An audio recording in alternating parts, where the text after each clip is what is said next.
नमस्कार और शुभ दिन। आइए अब शुरू करें। अध्याय 1 शीर्षक श्लोक 4 जीवन के उद्देश्य के बारे में अर्जुन की पूछताछ परिचय। भगवद गीता के श्लोक 4 में कुरुक्षेत्र के युद्ध के मैदान पर राजकुमार अर्जुन और भगवान कृष्ण के बीच गहन संवाद जारी है। जीवन के उद्देश्य के बारे में अर्जुन की पूछताछ शीर्षक से यह श्लोक अर्जुन के उस युद्ध में शामिल होने की निरर्थकता के बारे में चिंतन करता है जो केवल अस्थायी भौतिक लाभ लाता है। इस वीडियो में हम श्लोक 4 के महत्व का पता लगाएंगे, अंतर्निहित विषय और यह जो ज्ञान प्रदान करता है। श्लोक 4 अवलोकन। श्लोक 4 में अर्जुन अपने संदेह व्यक्त करता है और युद्ध में शामिल होने के उद्देश्य और महत्व पर सवाल उठाता है। वह युद्ध से उत्पन्न होने वाली सांसारिक उपलब्धियों और भौतिक लाभों के मूल्य पर सवाल उठाता है, उन्हें क्षणभंगुर मानते हुए। जीवन के वास्तविक उद्देश्य और स्थायी पूर्ति के मार्ग के बारे में जानकारी प्राप्त करने की उम्मीद में अर्जुन भगवान कृष्ण से मार्गदर्शन चाहते हैं। मुख्य विषय: अस्तित्व संबंधी पूछताछ। श्लोक 4 अर्जुन की अस्तित्व संबंधी जांच पर प्रकाश डालता है, जो उनके आत्मविश्लेषणात्मक स्वभाव और उनके विचारों को दर्शाता है। गहरे अर्थ की खोज। वह अस्थायी उपलब्धियों से परे जीवन के उद्देश्य को समझने की इच्छा व्यक्त करते हुए केवल भौतिक लाभ के लिए लड़ाई में शामिल होने की योग्यता पर सवाल उठाता है। यह विषय हमें अपनी यात्रा में अर्थ और उद्देश्य की अपनी खोज पर विचार करने के लिए आमंत्रित करता है। भौतिक संपत्तियों की क्षणभंगुरता। इस श्लोक में अर्जुन का चिंतन भौतिक संपत्तियों और सांसारिक उपलब्धियों की क्षणभंगुर प्रकृति पर जोर देता है।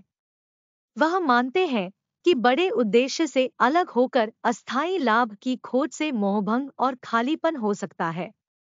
यह विषय हमें भौतिक गतिविधियों की अल्पकालिक प्रकृति पर विचार करने और उच्च आध्यात्मिक समझ के माध्यम से स्थायी पूर्ति की तलाश करने के लिए प्रेरित करता है। दिव्य मार्गदर्शन की तलाश।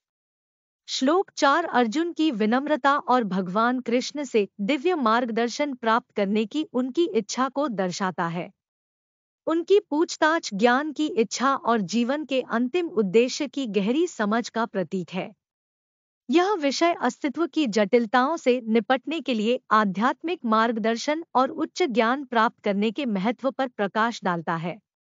श्लोक 4 से सबक: अर्थ और उद्देश्य की खोज।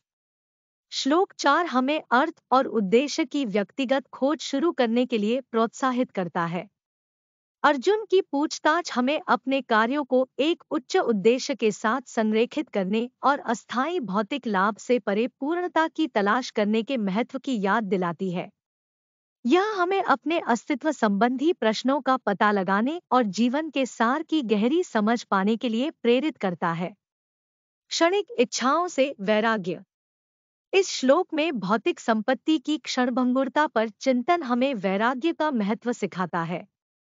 अर्जुन के संदेह हमें सांसारिक उपलब्धियों के प्रति अपने लगाव का मूल्यांकन करने और क्षणिक इच्छाओं को छोड़ने से उत्पन्न होने वाली गहरी संतुष्टि पर विचार करने के लिए प्रेरित करते हैं।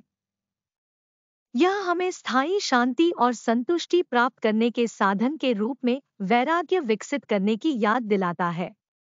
ईश्वरीय मार्गदर्शन और ज्ञान की तलाश। श्लोक 4 हमें अपनी यात्रा में ईश्वरीय मार्गदर्शन और ज्ञान प्राप्त करने के लिए प्रेरित करता है। अर्जुन का उदाहरण हमें जीवन की दुविधाओं और अस्तित्व संबंधी प्रश्नों को विनम्रता और खुलेपन के साथ आध्यात्मिक अंतर्दृष्टि प्राप्त करने के लिए प्रोत्साहित करता है।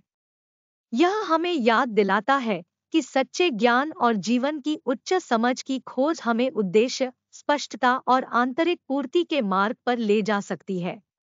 निष्कर्ष: भगवद गीता का श्लोक 4 अर्जुन के जीवन के उद्देश्य और भौतिक गतिविधियों की क्षणभंगुरता के बारे में पूछताछ करता है। यह अस्तित्वगत चिंतन, क्षणिक इच्छाओं से वैराग्य और दैवीय मार्गदर्शन प्राप्त करने के विषयों की पड़ताल करता है। यह श्लोक अर्थ और उद्देश्य की खोज, वैराग्य के महत्व और उच्च ज्ञान की खोज की परिवर्तनकारी शक्ति के बारे में मूल्यवान सबक प्रदान करता है। श्लोक 4 के ज्ञान पर चिंतन करके हम अपने अस्तित्व संबंधी प्रश्नों से निपट सकते हैं, अस्थायी इच्छाओं को पार कर सकते हैं और आध्यात्मिक विकास और पूर्ति के मार्ग पर चल सकते हैं।